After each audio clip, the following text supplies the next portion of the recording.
ओम नमः शिवेभ्यः।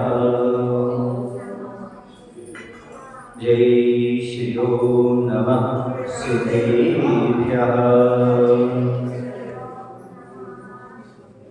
नमः श्रीवर्धमानाय निर्धूतकलिलात्मने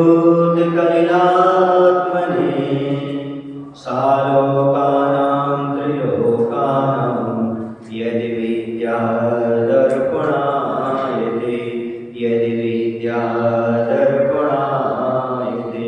बोले अहिंसा परमो धर्म की देवादेव श्री महावीर भगवान की, आचार्य गुरुदेव भगवान श्री विद्यासागर जी महाराज की।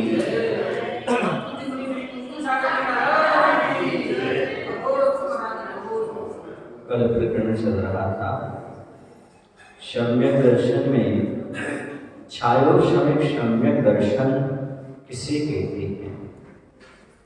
अनंतानुबंधी क्रोध मान माया लोभ मिथ्यात्व व सम्यक मिथ्यात्व, इन 6 प्रकृतियों की उदयाभावी क्षय व सदवस्था उपशम से तथा सम्यक प्रकृति के उदय से जो सम्यक दर्शन होता है उसे क्षयोपशम सम्यक दर्शन कहते हैं। क्षयोपशम सम्यक दर्शन प्राप्त करने के स्वामी कौन कौन हैं? तो चारों गतियों में सम्यक दर्शन क्षयोपशम संदर्शन हो सकता है। चारों गतियों के संगी पंचेंद्रिय पर्याप्त गर्भ जन्म वाले उपार्जन वाले एवं समूषण जन्म वाले मिथ्या दृष्टि प्राप्त करते हैं। प्रथमोपशम द्वितीयोपशम सम्यक दृष्टि एवं सम्यक मिथ्या दृष्टि भी प्राप्त करते हैं। वर्तमान में पंचम काल में यहाँ प्रथमोपशम एवं क्षयोपशम सम्यक दर्शन होता है या हो सकता है। आज वर्तमान में किसी को भी छायक सम्यक दर्शन नहीं हो सकता। केवली सुख केवली का पादमूल भी नहीं है और ऐसी जीव के पास योग्यता भी नहीं है। छायक सम्यक दर्शन प्राप्त कौन कर सकता है? तो छायक सम्यक दर्शन प्राप्त मात्र कर सकता है तो क्षयोपशम सम्यक दृष्टि जो कर भूमि का मनुष्य है वह केवली और सुख केवली के पादमूल में प्राप्त कर सकता है। छायक सम्यक दर्शन किसे कहते हैं? 7 प्रकृतियों के क्षय से जो सम्यक दर्शन होता है उसे छायक सम्यक दर्शन कहते हैं। निर्मल हो जाता है। पानी को पूर्ण जब निर्मल हो गया तो निकाल लिया, अब दोबारा उसमें किसी प्रकृति का कोई भी उदय नहीं आएगा। पूर्ण क्षय हो जाता है 7 प्रकृतियों का। कौन सी 7 प्रकृतियां? अनंतानुबंधी क्रोध मान माया लोभ, ये 4 प्रकृतियां। 3 कौन सी? मिथ्यात् सम्यक मिथ्यात् और सम्यक प्रकृति। ऐसे 7 प्रकृतियों के पूर्ण क्षय होने पर छायक सम्यक दर्शन प्राप्त होता है और यह मात्र मनुष्य ही इसका बंध प्रारंभ कर सकता है। हाँ? मात्र मनुष्य पर्याय नहीं, बिल्कुल नहीं। मात्र मनुष्य को ही ये प्राप्त होगा। वह भी केवली और सुख केवली के पादमूल में जाकर के होगा, क्योंकि मोहिनी कर्म की क्षपणा मनुष्य पर्याय में ही होती है। मनुष्य ही कर सकता है मोहिनी कर्म का क्षय। कहाँ पर? केवली और सुख केवली के पादमूल में। प्रारंभ यहाँ से कर देगा। भले भी 4 गतियों में कहीं उसने आयु बांध ली तो वहां जाकर निष्ठापन कर सकता है, लेकिन प्रारंभ कहाँ से करेगा? यहीं से। करके वेदक तो यहीं से करेगा और नियम से छायोशमिक सम्यक दर्शन पूर्वक ही प्राप्त होगा। जब भी वो करेगा तो क्षयोपशम सम्यक दृष्टि कर भूमि का मनुष्य होगा। एक कंडीशन है। कौन होगा? क्षयोपशम सम्यक दृष्टि और कर भूमि का मनुष्य होगा। भूमि का मनुष्य भी नहीं चलेगा। वही केवली और शुद्ध केवली के पादमूल को प्राप्त करता है और वहीं पर उसे प्राप्त हो सकता है। यदि छायक सम्यक दर्शन मनुष्य प्राप्त करता है तो 4 गति में छायक सम्यक दृष्टि कैसे पाई जाती है? अभी मैंने कहा था प्रारंभ यहाँ से कर ले, निष्ठापन वहां कर ले, या फिर यहाँ पहले उसने आयु बांध ली फिर छायक सम्यक दर्शन प्राप्त किया तो 4 गतियों में जा सकता है, लेकर जा सकता है।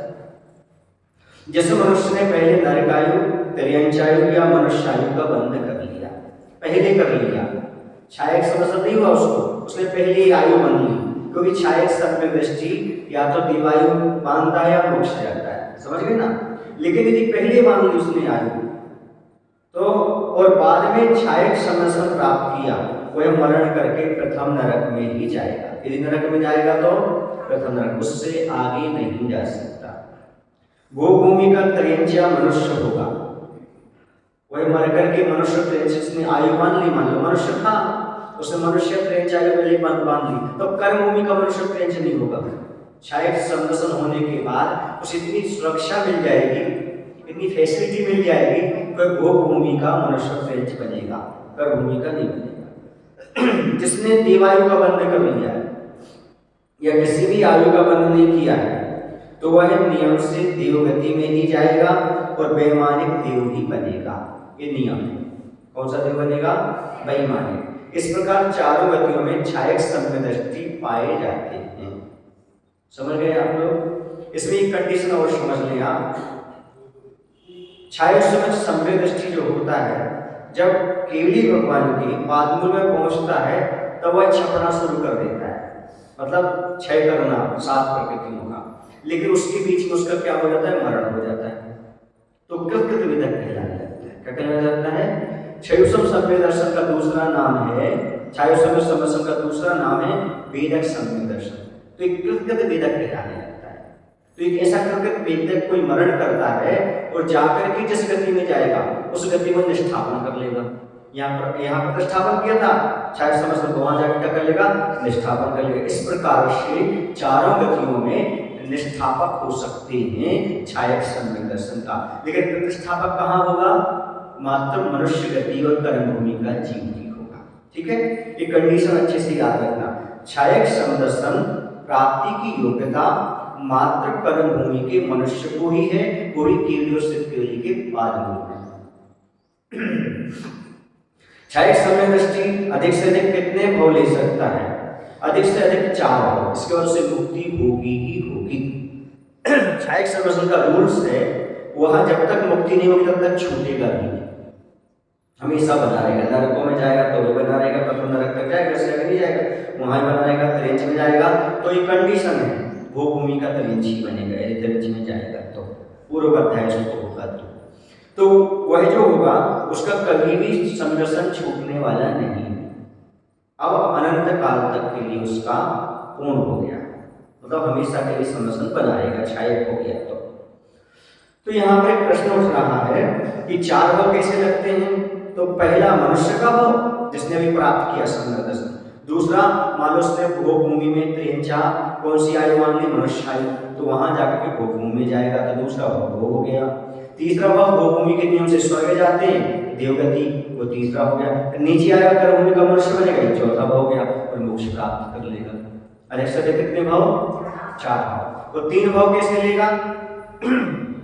तो किसी ने पहले नरकायु या देवायु मान ली, ठीक है ना, फिर छायक समदर्शन प्राप्त किया, तो कहाँ जाएगा? पहले नरक जाएगा, एक भाव ये हो गया उसका, एक नरक का हो या देव का हो गया, फिर नीचे आएगा कर्मभूमि का मनुष्य बनेगा और मोक्ष चला जाएगा। तो इस 3 भाव हो गए, ठीक है ना।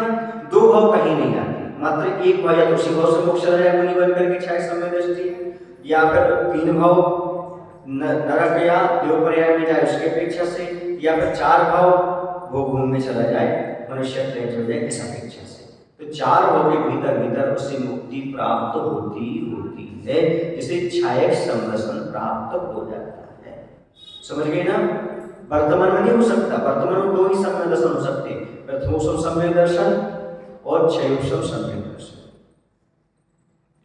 अब यहाँ पर तीनों सम्यक दर्शनों का काल कितना है? तो सम्यक दर्शन जघन्य काल और उत्कृष्ट काल।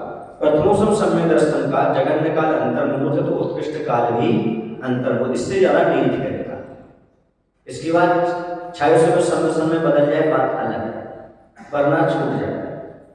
द्वितीयोपम सम्यक, इसका जघन्य काल तो अंतर्मुहूर्त है और उत्कृष्ट काल भी अंतर्मुहूर्त है। इसके बाद आता है क्षयोपम सम्यक दर्शन। क्षयोपम सम्यक दर्शन का जघन्य काल अंतर्मुहूर्त है, उत्कृष्ट काल 66 सागर है। किसी जीव ने देव आयु बांधी, 22-23 आदि सागर की उस अपेक्षा से नीचे आया फिर गया, ऐसा 66 सागर उसका बन जाया करता है। छायक समय दर्शन हमेशा उत्कृष्ट काल भी और जघन्य काल भी, क्योंकि शादी अनंत है। ये पहले था नहीं, अभी आया तो शादी हो गया, और कभी छूटेगा नहीं तो अनंत हो गया। ऐसा सिद्धों में भी यही सम्यसन पाया जाता है। चौथे गुण स्थान से लेकर सिद्धों तक इसकी पूरी की पूरी व्यवस्था बनी रहती है, यह कभी छूटता नहीं।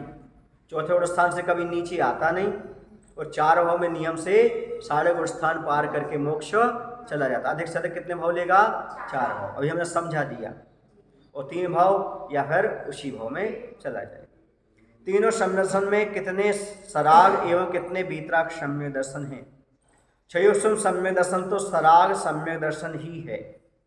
शेष 2 सराग भी हैं और वीतराग भी हैं, क्योंकि जो छयोसम सम्यक दर्शन होता है वह मात्र चौथे गुण स्थान से 7वें गुण स्थान तक चलता है। कहाँ तक चलता है? चौथे से 7वें तक। बाकी द्वितीयोपम सम्यक जो होता है वह 7वें से ऊपर तक चलता है, 11वें गुण स्थान तक।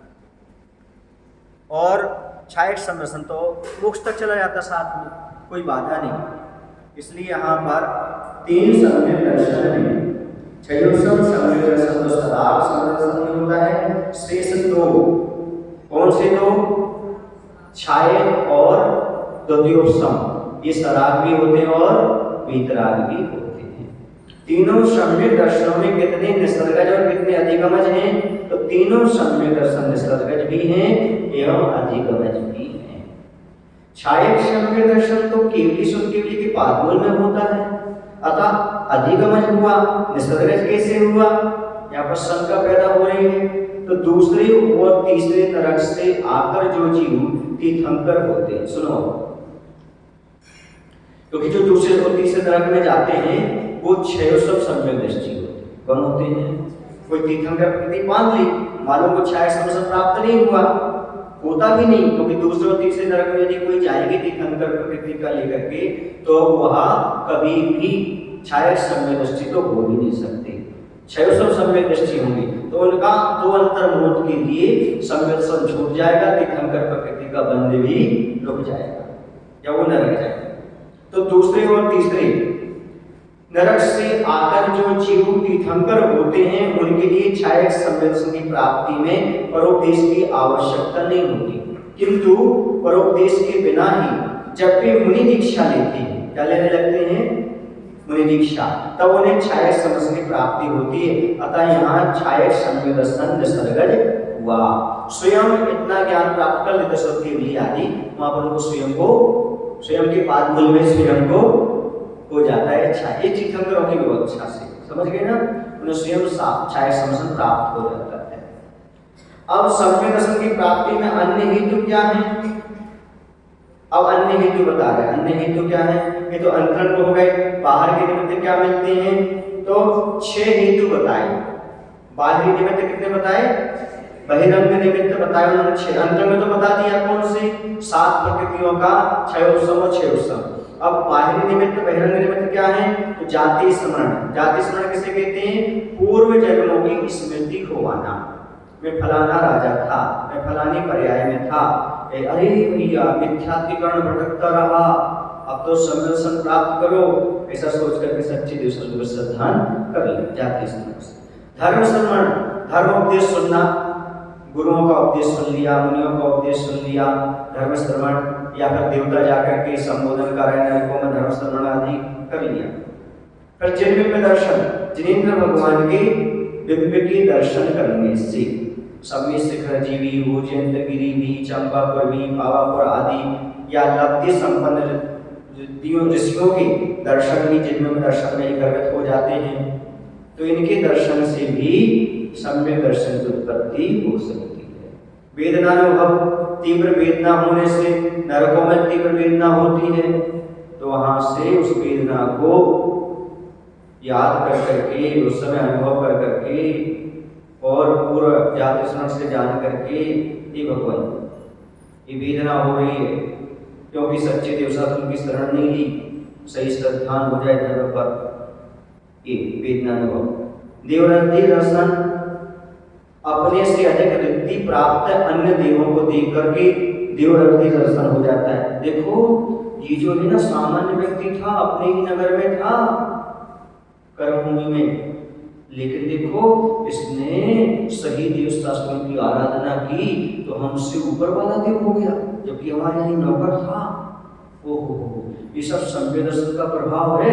हम सीढ़ियां बने थे पर इसकी हम अंडर में रह रहे हैं क्योंकि हमने मिथ्यात्व में पड़े रहे।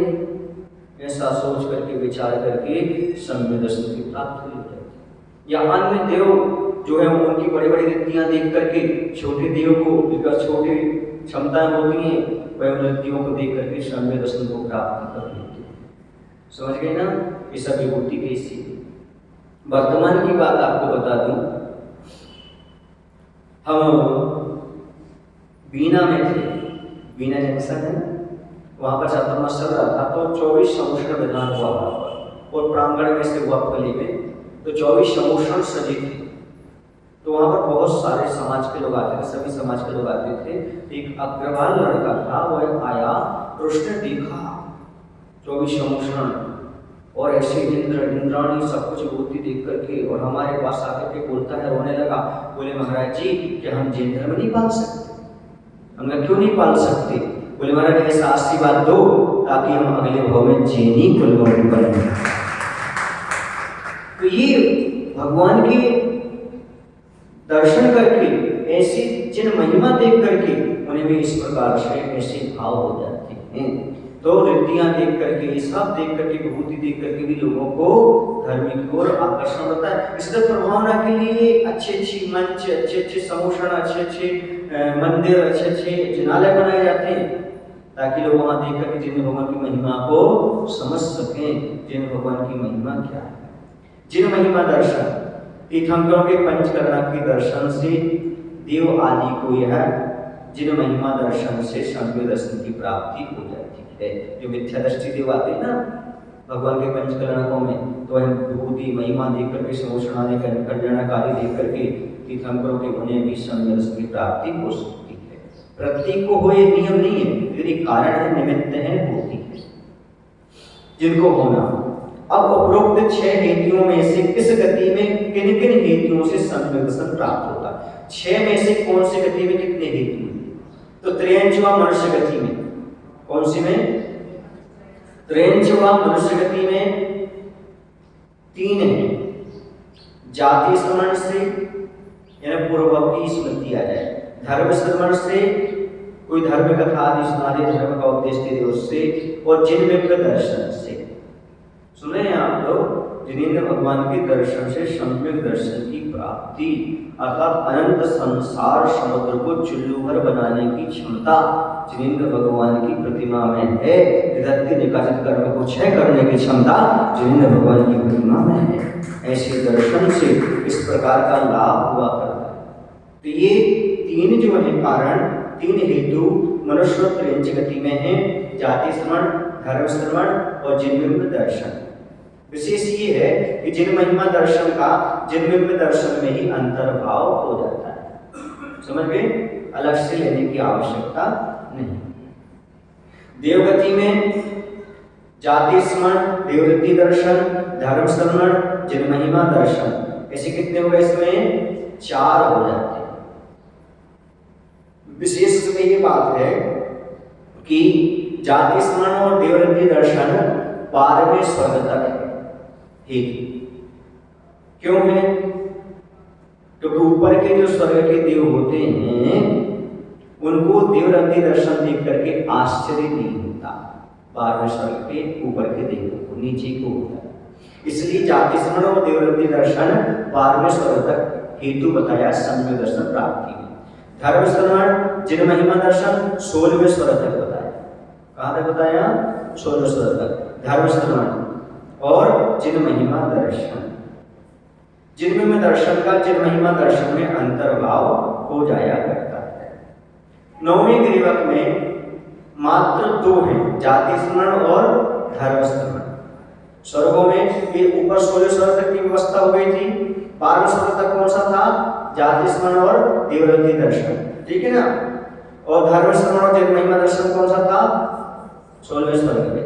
तो यहाँ पर कितने बन रहे थे? ये 4। अब 2 और बन जाएंगे वही स्वर्ग में, तो हो गए कुल 6। स्वर्ग में कितने हो जाएंगे? कुल 6। कौन से 6? काय को हो जाएंगे? 4 ही रहेंगे। इसमें उसी प्रकार कहते हैं दोनों 9वें गिरिभाग में। कौन से?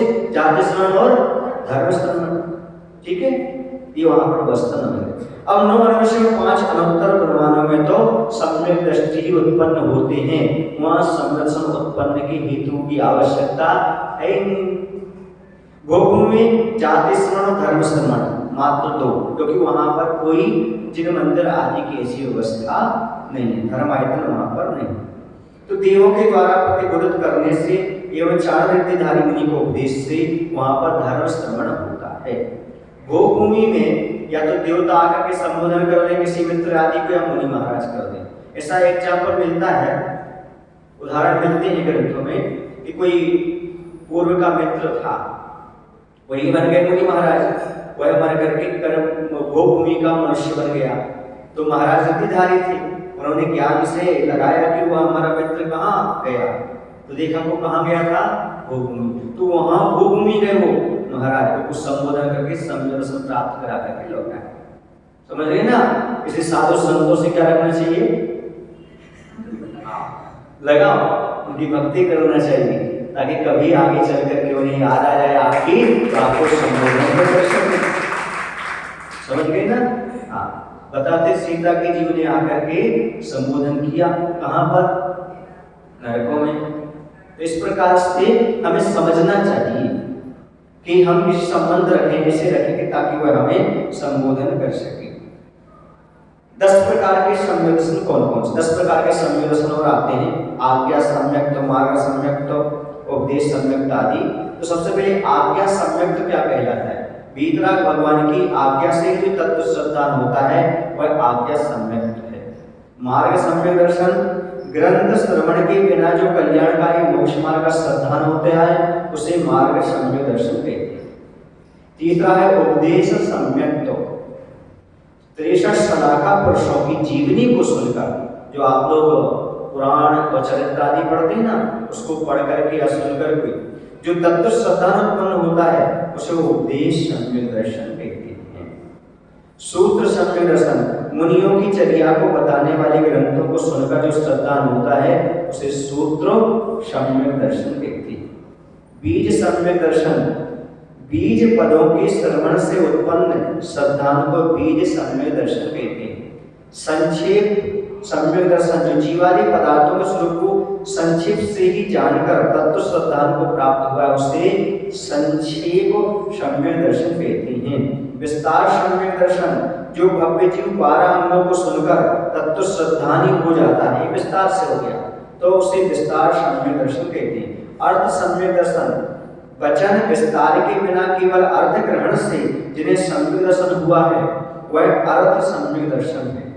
अवगाढ़ सम्यक दर्शन शुद्ध केवली का सम्यक दर्शन जो होता है, शुद्ध केवली का सम्यक दर्शन वह अवगाढ़ सम्यक दर्शन कहलाता है, क्योंकि वो उन्हें दर्शन का ज्ञान हो जाने से अवगाढ़ दर्शन हो जाता है। परम अवगाढ़ सम्यक दर्शन यह साक्षात्कार जैसा हो जाता है, अर्थात केवली का सम्यक दर्शन परम अवगाढ़ सम्यक दर्शन कहलाता है। अब सम्यक दर्शन के 25 दोष कौन कौन से हैं? अभी पूछा जा रहा था ना परसों, मूर्ता कितनी होती, कहाँ है, कैसी है? तो 3 मूर्ता, 8 मद, 6 अनायतन और 8 संकारी दोष, और 8 अंगों के उल्टी जो होते हैं वो संकारी दोष हो जाते हैं। जैसे निसंगतम का संकार दोष हो जाएगा। ये 25 दोष सम्यक दर्शन के हैं, इन्हें मल ही कहते हैं। सम्यक दर्शन के मल, चल मल और आकार दोष होते ना, ये कहलाता है चल में से, मल में से ही कहलाता मल। मूर्ता किसे कहते हैं एवं कौन कौन सी होती है? सम्यक दर्शन में दोष उत्पन्न करने वाले विवेक रहित कार्य को मूर्ता कहते हैं। लोगों की देखा देखी करना, धर्म तो करना, पर जो लोग कर रहे हैं उनकी देखा देखी करते चले जाना, ऐसा जो सम्यक दर्शन में दोष उत्पन्न करें। लोक मूर्ता धर्म बुद्धि से नदियों और समुद्रों में स्नान करना, बालू का ढेर लगाना, पर्वत से गिरना, अग्नि में जलना आदि लोक मूर्ता है। सुने आप लोग की नहीं?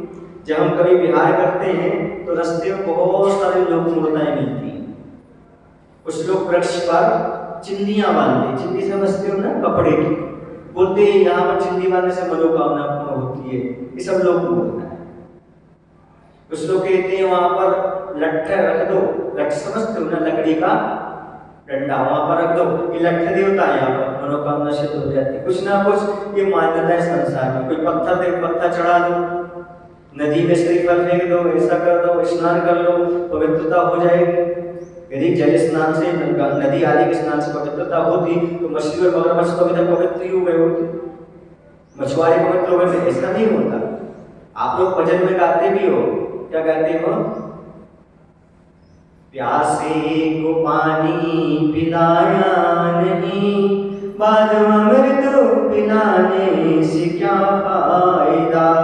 तन को धोया मगर, तन को धोया मगर मन को धोया नहीं, बाद गंगा नहाने से क्या फायदा। ऐसा सुना है, और कितना ये नहीं पता हमको, इतना पूरा नहीं आता। जो आपका सुना था हमने सुना दिया। बाद गंगा नहाने से क्या फायदा? क्या मतलब है आप नदी में स्नान कर रहे हो? हाँ, मन को तो साफ रखो। ऐसा नहीं कि यहाँ पाप करते जाओ, वहां नदी में नहाते जाओ और क्या कहते जाओ हम शुद्ध हो गए, हम तो पवित्र हो गए। ऐसा नहीं है, वरना हर कोई आदमी डुबकी लगा ले और बस सारे पाप उसके धुल जाए। मेल भी तो धुलता नहीं है, रगड़ रगड़ के धुलना पड़ता है उस पानी में। तो तुम कह रहे हो कि हमारे पाप धुल जाए, ऐसा संभव नहीं है। फिर उसके बाद लोक मूर्ता की बात आ गई। तो ये लोक मूर्ता है, देखा देखी नहीं करना, बालों के ढेर लगाना, कहीं भी किसी पत्थर को पूजने लगना, ये ठीक नहीं है। वहीं पर त्रिंच भी गंदी कर रहे हैं, वहीं पर सब ये सब कोई लोक सम्मत सा नहीं लगता। धर्म सम्मत तो बात ही अलग है। कुछ लोग परवश से करके कहते वैकुंठ की प्राप्ति हो गई, कुछ अग्नि में जल करके कहते हमारी ये प्रथा पूर्ण हो गई, आदि आदि। तो ये सब लोक मूर्ता है या मूर्खता पूर्ण कार्य है, ये मान करके चले विवेक रहित कार्य है। देव मूर्ता आशा तृष्णा के वशीभूत होकर के वांछित फल की इच्छा की अभिलाषा से रागी देशी देवी देवताओं की पूजा करना देव मूर्ता है। समझ में आया ना? ये भी मूर्खता है, इससे कुछ भी भला होने वाला नहीं है। कोई कुल देवता मान करके बैठा हुआ है, यहाँ हाथे लगाओ, यहाँ पर श्रीफल रखाओ, यहाँ पर ऐसा कराओ और ना अनिष्ट हो जाएगा। हाँ, इनको मानो, इनको पूजो, शादी वाला वहां जाना पड़ता है, ऐसा करना पड़ता है, ये सब देव मूर्ता है। आशा है आपको, तृष्णा है, कोई भय है, इसके वशीभूत होकर के तुम जा रहे हो, अनिष्ट ना हो जाए, हमें कुछ वांछित फल मिल जाए, इसकी अभिलाषा से रागी देशी देवी देवताओं को पूजना। सुन रहे हैं आप लोग? बोलो ना। हाँ, ऐसे बहुत सारे लोग हैं जो अभी भी पुराने खेत पर जा रहे हैं, पुराने मकान पर जा रहे हैं, पुराने गांव पर जा रहे हैं और वो कुल देवता मान करके ये रागी देशी देवता को पूज करके आ रहे हैं। ये सब देव मूर्ता है। गुरु मूर्ता आरंभ परिग्रह हिंसा भय से युक्त और संसार में डुबाने वाले कार्यों में लीन साधुओं की पूजा सत्कार करना सो गुरु मूर्ता कहलाती है। पत्थर की नाव पर सवार होने जैसा है। पत्थर की नाव भी डूबेगी और जो उसमें बैठेगा वो भी डूबेगा। धूर्त लोग गुरु भेष में बने रंग से राव, वे इस संसार समुद्र में है पत्थरा की नाव। वैसे पत्थर की नाव से बचो, लकड़ी की नाव जो स्वयं तैरे और दूसरे को तैराए, जो साधु स्वयं संसार से तैर रहे हो, दूसरों को तैरा रहे हो, उन्हीं को स्वीकार करो। हर किसी का सत्कार मत करो, हर किसी की पूजा मत करो, सोच समझ करके, परीक्षा करके। सुने आप लोग कि नहीं? जब आप लोग गर्मियों में प्यास बुझाने के लिए ठंडा पानी पीना चाहते हो तो बाजार में जाकर के कुम्हार के यहाँ से घड़ा लाते हो और ठोक बजाते हो। ऐसे नहीं खरीद देते घड़े को, क्या करते हो? ठोक के बजाते। जब इतना सा घड़ा जिसका कोई ज्यादा मूल्य नहीं है और अपनी सदी की प्यास बुझाने के लिए दर्शा की इतनी ठोक बजा कर लाते हो, तो जीवन भर की प्यास बुझाने के लिए किसी साधु को अपना रहे हो तो ठोक बजा करके परीक्षा करके ही अपनाना चाहिए। बिना परीक्षा के कभी नहीं अपनाना चाहिए। मैंने एक दिन कहा था, फिर कह देता हूँ, जब वो महाराज आए थे ना तो मैंने बोला बोला था उस समय, क्या बोला था कि परीक्षा बहुत आवश्यक है। यदि कर अहिंसक बने रहना चाहते हो तो पानी पीने से पहले छान लेना चाहिए, और यदि सम्यक दृष्टि बने रहना चाहते हो तो गुरु को अपनाने से पहले पहचान लेना चाहिए। बिना पहचान के आप किसी को भी गुरु ना बनाएं, क्योंकि जीवन का सवाल है, श्रद्धा का विषय है। लौकिक गुरु अलग चीज है, जो आपको लौकिक शिक्षा देते हैं वो बात अलग चीज है, क्यों तो लोग भाषा वो अलग चीज है। लेकिन आप श्रद्धा के गुरु जिन्हें बनाना चाहिए, श्रद्धा के गुरु तो सोच समझ करके ही आपको बनाना चाहिए, क्योंकि आत्म कल्याण की बात है, मोक्ष मार्ग की बात है। तो लोक मूर्ता, देव मूर्ता और गुरु मूर्ता, इनसे रहित सम्य दर्शन होता है, श्रद्धा न होता है। मद अब आता है 8 मदों से रहित। तो 8 मद किसे कहते हैं और कितने प्रकार के होते हैं? तो अहंकार, गर्व, घमंड करने को मद कहते हैं, या अपने आप में बड़प्पन का महसूस करते हुए दूसरे को तुच्छ समझना, इसका नाम मद कहलाता है। ये 8 प्रकार के होते हैं, सुने आप लोग कि नहीं? वैसे मद तो मद है, फिर 8 प्रकार का कैसे कह दिया? उन चीजों को लेकर होता है इसलिए कह दिया। जैसे नशा तो नशा है, लेकिन शराब का अलग है, बोलो ना, बीड़ी सिगरेट का अलग है। और आजकल तो पता नहीं कितने कितने सूंघने सांगने वाले आ गए, वो तो इंजेक्शन वाले आ गए, कितने कितने प्रकार के नशा हो गए, लेकिन नशा तो नशा है। इसी प्रकार से मद मद है, लेकिन कुछ चीजों को लेकर के होता है, इसलिए इसके भेद हो जाते हैं। ज्ञान मद, मुझे तो इतना ज्ञान है कि मैं बता सकता हूँ कि कौन से ग्रंथ में क्या लिखा हुआ है, धवला जी में क्या, जय धवला जी जैसे महान ग्रंथों के कौन से पृष्ठ पर क्या लिखा है, किंतु इनको तो ये भी नहीं मालूम कि ये इंद्रिय जीव किस गति में आती है। ऐसा कहना से कौन सा ज्ञान?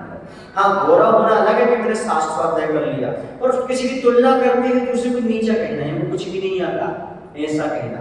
प्राय करके लोग ज्ञान इसलिए प्राप्त करते हैं कि ये देखें दूसरा कितने गहरे खाने में, बस स्वयं को पता नहीं हमारे पास पानी है कि नहीं, हम हवा में उड़ रहे हैं कि कहाँ है, और ये देखें जब दूसरा वाला है कि नहीं, तो यही इसका नाम है ज्ञान मद। पूजा मद, और आज वर्तमान में बहुत मुश्किल है, जिसके पास 4 अक्षर का ज्ञान हो जाता है वो 4 नाम को बताना ही चाहेगा, ये स्थिति है। पूजा मद, मेरी पूजा, मेरा सम्मान तो प्रत्येक घर में होता है, यहाँ तक विदेशों में भी होता है, एवं आपका सम्मान तो नगर क्या घर में भी नहीं होता, ऐसा कहना पूजा मद है। सुने ना, अपने आप में उत्कृष्टता महसूस करना अलग है, लेकिन दूसरे को नीचा कहना ये गलत बात है। मैं उच्च हूं ऐसा कहना स्वाभिमान है, नहीं है ऐसा? कभी कभी स्वाभिमान, अभिमान और अभिमान, स्वाभिमान ये समझ में नहीं आता क्या चीज है। कुछ लोग अभिमान को स्वाभिमान कहने लगते हैं, कुछ लोग स्वाभिमान को अभिमान कहने लगते हैं, वो गलत चीज है। सुनिएगा, अब आपको एक छोटा सा एग्जाम्पल दे रहा हूं, आप समझ जाएंगे स्वाभिमान क्या है और अभिमान क्या है। देखो, हमारा तो वर्षों से रात्रि भोजन त्याग है, बाबा 70 के हो गए, अब तो त्याग कर दो रात्रि भोजन का त्याग। दूसरे से ऐसा कहना, ये हो गया अभिमान, समझ गए ना? देखो भैया, मैं जैनी था, जैनी हूँ, जैनी रहूंगा, रात्रि में भूल कर भी कभी प्राण भी हमारे कंटकट हो जाए तो अभी रात्रि भोजन नहीं करूंगा, इसका नाम स्वाभिमान है। गर्व से कहो हम हिंदू हैं, मांस नहीं खा सकते, गर्व से कहो हम जैनी हैं, रात्रि में नहीं खा सकते, ये जो है ये स्वाभिमान है। लेकिन मैं बड़ा हूं, ये छोटा है, मेरा त्याग है, इसका बिल्कुल त्याग नहीं, ऐसा कहना स्वाभिमान है। अब समझ में आ गया आपको? किसी की तुलना करते हुए अपने त्याग का व्याख्यान करना, उसे क्या कहलाएगा? अभिमान। लेकिन हम कभी भी इस नियम को तोड़ ना सके, ऐसा गर्व होना सीखा कहलाता है स्वाभिमान। समझ गए आप लोग कि नहीं? अब समझ जाना इस बात को, अभिमान और स्वाभिमान में क्या अंतर है, वरना दूसरे को तुच्छ बताते बताते अपना स्वाभिमान व्यक्त करो, वो अभिमान है। बहुत अंतर होता है स्वाभिमान में और अभिमान में होता है। याद रखना, अभिमान कभी आदमी को उठने नहीं देता और स्वाभिमान कभी आदमी को गिरने नहीं देता, बहुत अंतर होता है। स्वाभिमान कभी आदमी को गिरने नहीं देता और अभिमान आदमी को उठने नहीं देता। अभिमानी कब उठ पाएगा ये बताओ? तो पूजा मत, इसके बाद कुल मत, मेरा जन्म तो उस कुल में हुआ है जहाँ अनेक मुनि हो गए, अनेक कारिकाएं हो चुकी हैं, किंतु तुम्हारे कुल में तो कोई रात्रि भोजन का भी त्याग ही नहीं हुआ, ऐसा कहना कुल मत है। या मेरे तो राजा महाराजा हुए मेरे वंश में, ऐसा कहना जाति मत। मेरी माता, माता पक्ष, कुल कहलाता पिता पक्ष और जाति कहलाती है माता का पक्ष। मेरी माता तो उस घर में जन्मी है जहाँ सदाचार से पालन होता है, तुम्हारी माता तो उस घर में जन्मी जहाँ सदाचार का थोड़ा भी पालन नहीं होता। तुम्हारे यहाँ तो सब आलू खाते हैं, तुम्हारे यहाँ तो सब प्याज खाते हैं, तुम्हारे यहाँ तो ऐसा होता है, ऐसा पूछना किसको, मायके वाले को या ससुराल वाले या मित्रों को। तो ये कहलाएगा जाति मत, एक हाँ जाति मत। और बल मत, मेरे पास इतना बल है कि 100 व्यक्तियों से युद्ध में जीत सकता हूँ, एवं तुम्हारे पास तो इतना बल नहीं है कि तुम एक मक्खी को भी उड़ा सको। ऐसा ऐसा तुलनात्मक है, समझ जाना आप इसके लिए। दूसरे से तुलना करते हुए दूसरे को तुच्छ कहना और अपने को बड़ा सत्य करना, इसी का नाम मद है। रिद्धि मत, मेरे पास अनेक प्रकार की रिद्धियां हैं, जहां जहां मेरे चरण पड़ जाते हैं ना, वहां के रोग दुर्भिक्ष महामारी आदि भाग जाते हैं, एवं आपके पास तो कोई भी रिद्धि नहीं है, ऐसा कहना रिद्धि मल है। इसी में धन मद भी आ जाता है, धन का ऐश्वर्य का मद करना, ये रिद्धि मद में गर्भित हो जाता है। तप मद, मैं से निष्क्रिय मेरु नंदीश्वर पंक्ति आदि महातपों का करने वाला हूँ, मेरा जन्म इस तरह के तप करते हुए व्यतीत हुआ है, परंतु ये मुनि नित्य भोजन में लीन है, अर्थात एक भी उपवास नहीं करते, ऐसा कहना कौन सा है, तप मत है। रूप मत, मैं बहुत रूपवान हूँ, खूबसूरत हूँ, सुंदर हूँ, बिना क्रीम पाउडर के भी कामदेव के समान चमकता हूँ, एवं आप तो बिल्कुल अष्टावक्र हो, काले हो, ऐसा यह कहना सो क्या है, रूप का मद है। इस प्रकार से ये 8 मदों का वर्णन हो गया। कल अनायतन और शंका दोषादि का वर्णन होगा। बोले महावीर भगवान की जय। आचार्य गुरुदेव भगवान श्री विद्यासागर जी महाराज की। बोले हे प्रभु, हम सभी को इतनी शक्ति, इतनी बुद्धि देने की कृपा करो, ताकि हम इन मूढ़ताओं से एवं मदों से ऊपर उठ करके सम्यक दृष्टि हो सकें, सम्यक दर्शन को सुरक्षित रख सकें। नमो।